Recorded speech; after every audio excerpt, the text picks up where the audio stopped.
Rens, thank you so much for joining us today. I really appreciate your time. Thank you for being here. Thank you for having me as well. So I'm keen to talk to you about the game 13 Monsters. Is this the first fully published game that you've had under your name? Yeah, for me personally, it's the first fully published game under my name. I did publish some games or design some games for clients, but they didn't really go further than the normal hoops and ladders and stuff like that. So it's the first game that I completely designed on myself. Yeah. So what was the inspiration behind this game? What made you think this is going to be the first thing I publish? Because it's a beautiful production. What was the thinking behind the game that said, right, this is going to be my first game? Well, it came to us. I was with my boyfriend on holidays to Greece, a little island, and we didn't have a lot of space left in our luggage to pack all our bigger games. So we just went to a shop in the airplane, and we found a little memory game, and we thought, oh, at least we have something. So we took that with us, and actually it was a lot of fun playing it after such a long time, because I played it a lot of times when I was younger and a child. So it was fun to play that again. But then after 3 or 4 games, we were like, can we not think of something to make this game a little bit more interesting? So we were already starting to make different rules for ourselves while playing the simpler version. And from that, actually, it started to come in my head. I have also a design agency, so we do know a lot of not publishers, but more the producers and stuff like that. So we had quite some good connections in China and everything. So I knew, like, okay, like if we can create something for ourselves instead of for clients, because we always make our clients famous, and I just wanted to be famous for once. So this is how it came to be, and we started off with a rule set. First off, I thought, like, oh, can we not make like a bigger image out of the games or out of the tiles that you find in normal memory, and maybe get some extra points from creating a bigger image or something like that.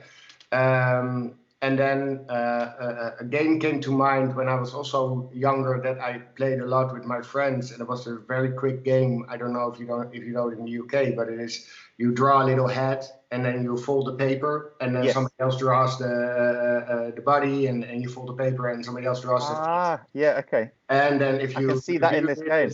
And that's actually in the game as well. Yeah. And some other elements that I also liked, I like luck-based games. So now I'm going to say something in the community that I no luck-based games, but I kind of like that, and I kind of like the whole risk kind of approach of throwing with dice to battle each other and everything.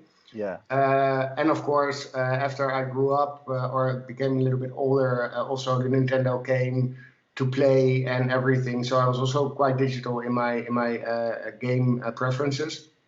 And there's of course also some Pokemon influences with the elements and stuff like that. So I try to combine all sorts of games together that I liked into this new, as we call it, battle memory game.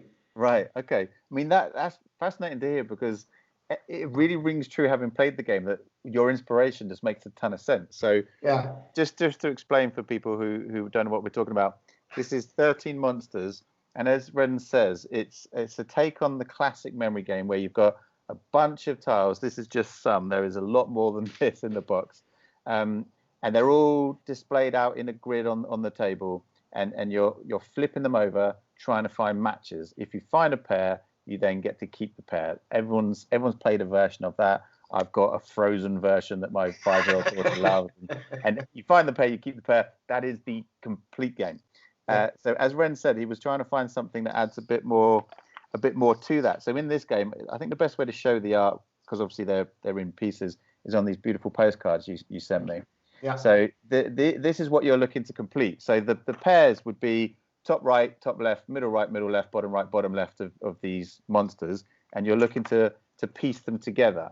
And you can mix and match the monsters, so they don't have to be all exactly the same.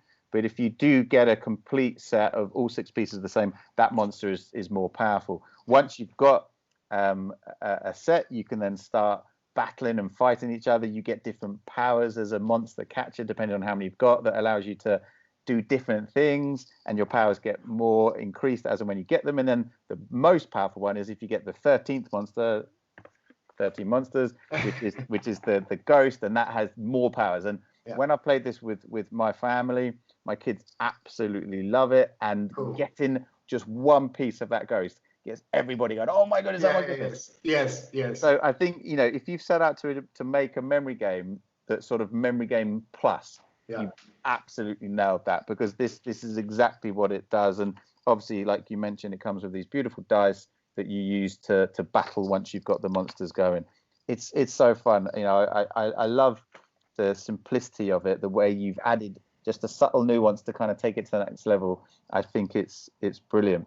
So it's great to be able to talk to you and find out, why you were thinking about this game when you made it, especially when it's your first game, having made so many games for other people. What's your plans with this game? How do you hope to get this out to the market and get people to see this? Well, we of course got successfully funded on Kickstarter, so we already have a small fan base. It was a lot harder than expected, to be completely honest, because we were completely new within the community as well. Well, of course, we are now reaching out to the retail. Here in Holland, we have, I think, all the specialty shops already covered, the specialty game board shops and everything. I think in almost throughout the whole of Netherlands, we are now available. I do kind of believe in the approach of, okay, this is my drop of oil, and after that it will expand and expand and expand. We are in discussion with a big retailer in Germany, but because of the holidays, it's kind of stood a little bit still. But like, if that goes through, then we have the whole of Germany at once. That would be awesome, of course, but it's hard to get in touch with him again, although he really loved the game as well. But bigger companies take a little bit more time. In case of the UK market, this is the next market to approach. So we're trying to also get into the shops in the UK, especially because, well, in Holland we can speak English quite well, although you probably hear my accent. But at least we can make ourselves understandable better than for me in German. In German, I have to try to mend some Dutch words together to create a German-sounding sentence. Sure. So for us, it's an easier market to approach because we can talk and communicate a little bit better. So UK is going to be next, and of course the whole of UK is also Ireland and Scotland and those parts. And after that, it's America, because we do got quite some backers from the US. I think it's 50% US almost. Cool. That backed us. So I hope to get there as well, although the rules in America to sell, especially if you're abroad, is quite difficult and you have to prove a lot. But now we went through all the processes of being an established company, an established brand and everything. So now we are there to sell. And of course, we're going to launch a new Kickstarter project later this year, which will be an expansion on this game, and where you can also buy the original game as well, together with the expansion. Great. Is that going to be on Kickstarter, did you say? Sorry. Yeah. What's the expansion like? Can you talk about it a bit now? I will. Yeah, you will have a premiere, so you will be the first. We talk about it with others, or at least publicly. But it's going to be an expansion on.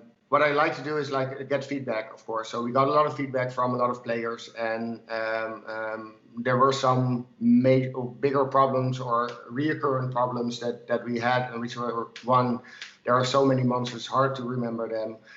So before the game gets going, then you must like memory as well, of course.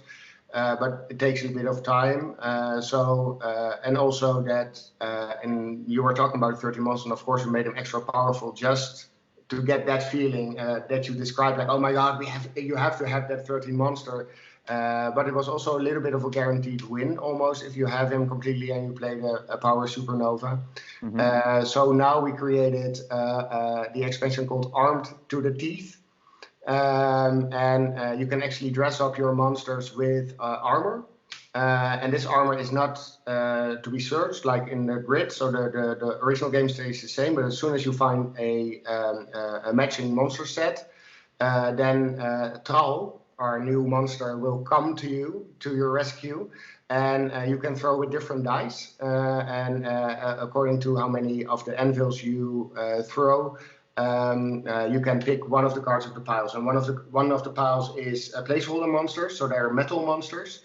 Monsters actually concocted by mankind, so they're half androids, half monster kind of creatures. So they're very strong in attacking, but they're not so healthy. So in the end score, they will have less points.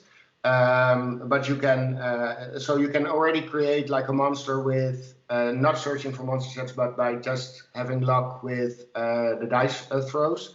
The second pile is going to be with armor, and that armor will protect you from attacks.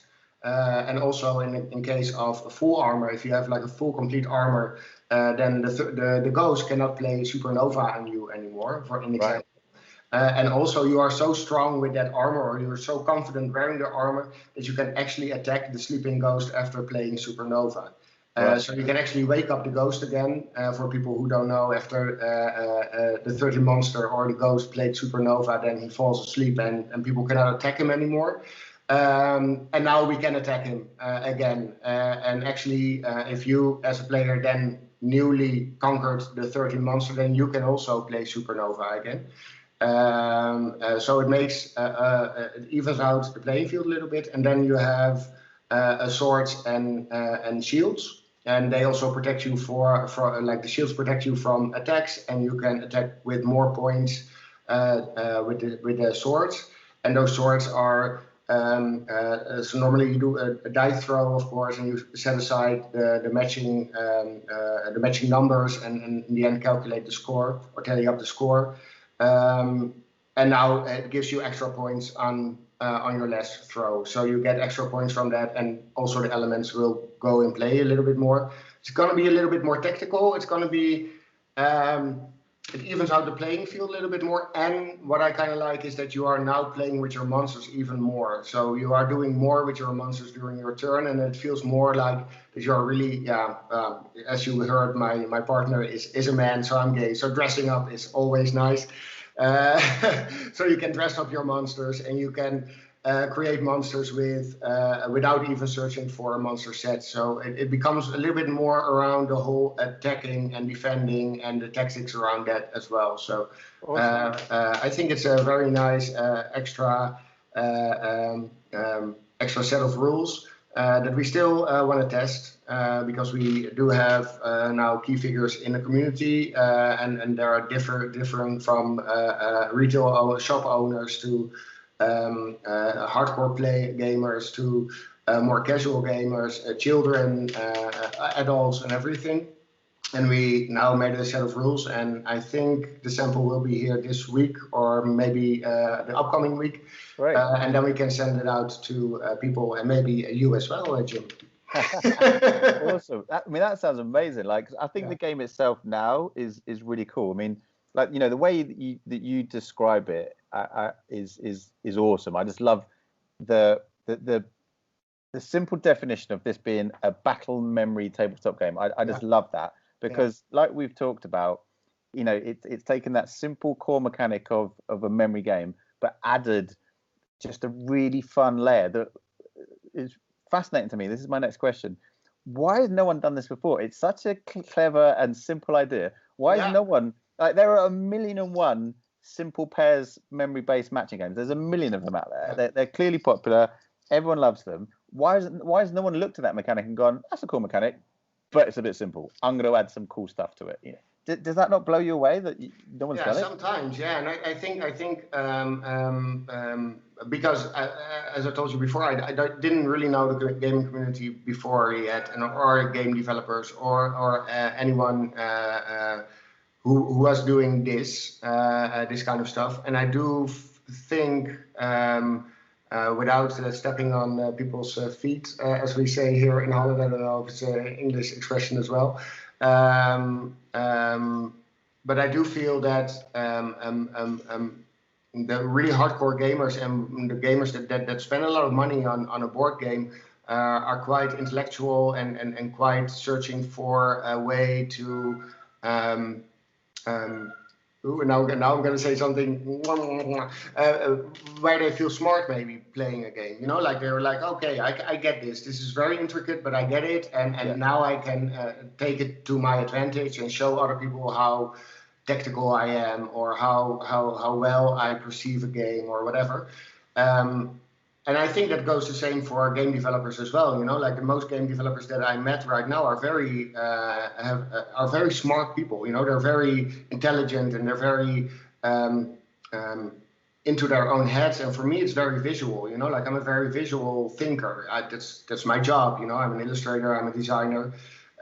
So for me, everything is images. And I think that is the main difference between everything. Like memory is a very visual game, you know, like it is very visually based, and it's very much of okay, I'm visually pairing different sets together and therefore winning.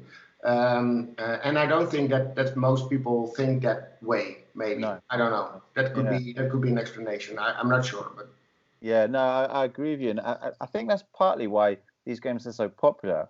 Because they help kids with their visual recognition skills, and it's why every family, whether they play games or not, generally would have a pairs memory game in their household. And this is the next thing I wanted to ask. For me, I play with my son all the time. He's 7. We play like side, like he can play side, like he knows what he's doing. Yeah. My daughter, she's 5. She enjoys things like Love Letter and Cockroach Poker and things like that. But you know, she has to keep things a bit simple, simply because she's only 5. Yeah. Whereas this game, it's so familiar to her because it's that core mechanic that she instantly gets: find a pair, find a pair, find a pair. And I love the way the rules are such that you don't really have to learn the next rule until you've started to get a few sets.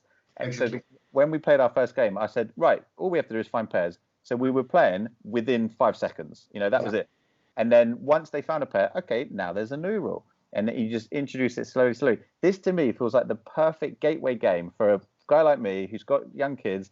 I'm desperately wanting my kids to get as into games as I am, so I can play with them, you know, until I'm old and grey. And this is a brilliant game for that because it bridges that gap. I'm enjoying it, they're enjoying it. It's a familiar mechanic for everybody, and it feels like such a clever way to bring families in. And I noticed on your Kickstarter that there was quite a few comments from people with children saying, just played this with my 4-year-old, she absolutely loves it. Just played with my 5-year-old, they found it so fun. Yeah, and similar to me, that both of these comments were like, and then the kids started renaming the monsters, playing around with the tiles. My kids, I think we played the game for about an hour, and then we played with the tiles, not the game, but just with the tiles for at least another hour, at least. Oh, cool. Just creating sets. Thank you. Yeah. It's so cool. I love what you've done. Last question I want to ask is about the art. I know you did all the art as well for yourself, which I absolutely love. It's beautiful. But it's mental. It's crazy. Like, what? Like some of the things you're like, what is that? Like, what's the inspiration? What was your kind of go-to? I know you talked about the Pokemon thing, and I could definitely see that. But what's kind of your inspiration for the art? Yeah, of course. This is as a designer or as an illustrator, I design and illustrate for a lot of clients. But you can never do anything that you absolutely love yourself because it always has to please the client. It has to please the target audience. You know, you have to think of so many things to create an illustration that is suitable for the purpose. Yeah. So this time I could finally do something that I would like to do, and I think where does this crazy illustration style come from? I think it's an add up on experience that I had. Like I love, of course, I was my teenage years were in the 90s, so you had stuff like Ren and Stimpy, and you had stuff like how do you call it, those crazy animals. I'm very bad with names. I'm sorry. Animaniacs. Yeah, and stuff like that, and you know where there was a lot more gore. there was a lot more gore when we were growing up. You know, there Yeah. was a lot more gore and disgustingness and popping out eyes and Yeah. saliva I mean, the and stuff eyes like in that. your monsters, they're huge. I love the eyes. Yeah. So big and just so colorful, so visual. You know, again, like the art is like the gameplay. I think it was instantly attractive to me as an adult, but also instantly attractive to my kids as well. It bridges the gap so well. Thank you, thank you. Yeah, and I think this is just an add up of everything that I like, and of course I have a love for manga and the big eyes and everything, and I think that comes back in it as well. And there is a technique that I use to color my artwork because most of the artists color their artwork, like digital artists color their artwork via Photoshop or stuff like that, and I color everything through Illustrator, so everything stays vector based. Meaning, yeah, for people who know, meaning that you can blow it up as big as you want without any quality loss because it's all calculations from the computer. So that also makes a little bit of a difference. You know, it makes it more shiny, it makes it more vibrant, it makes it more detailed, actually, like HD almost. Which you cannot really achieve through Photoshop unless you're working on a huge size and then decompress smaller size. So that makes sense. But I mean, as we've kind of shown earlier, I mean, the monsters are crazy. I mean, they're kind of like you've got sort of like octopusy stuff and sort of fishy. We hate that fish by now, but yeah. Big sort of ball of flame. I mean, it's so varied and exciting, and it's just a real joy to bring these together. And as we talked about, you don't have to just have the monsters in a perfect matching pair. You can have abominations of mixes and matches, and so combine the top half of that with the middle of that and the bottom of that, and you've got an even crazy looking monster. And then it all connects as well. So that's the only thing that we always have to take care of, is that everything connects, because the top of that monster also has to match the middle of another monster. And that goes the same with the armor and everything that we draw for this project. Is of course that everything has to be connected, and everything has to look like it's one complete image, because that's how that game where you just draw the little neck and let the neck open so somebody else could draw the body part from it on it. I think you've done a really clever mechanic with that as well, because all the pieces have the little marker here that tells you, is this the bottom, the middle, or the top? Because looking at that on its own, even though this is 1/6 of a complete monster, it'll automatically be like, I know what part that is. So I love the fact that you've added that in for complete clarity, because that's all that is on the tile. That's only, you've got the number, so this is part of the 13th monster. You've got the location of it, and then the image, and that's it. So when kids are playing this, it's just instantly exactly what it is, where to put it, what to do with it, where it is. It's very smart. Rens, I think you've created a beautiful game. Thank you. 13 Monsters. I highly recommend people go check it out. Very excited to hear that you're already thinking about expansion, considering the Kickstarter was only successfully funded at the end of last year. But I will look out for that with interest. Thank you so much for your time today. Thank you as well. Yeah. It was fun. Hopefully on Kickstarter around the end of September, beginning of October. So we're putting some haste next to it, and that some good things happen through Corona because clients die down, and then we have more time to create. So that's why this project is a lot quicker than before. So wonderful. Hopefully around then. So keep an eye open. Brilliant. Well, as and when that comes live, I will post the link to that in the description for this video later. 13 Monsters, check it out. Thank you so much, Rens. You're welcome, and thank you so much for your time. Thank you.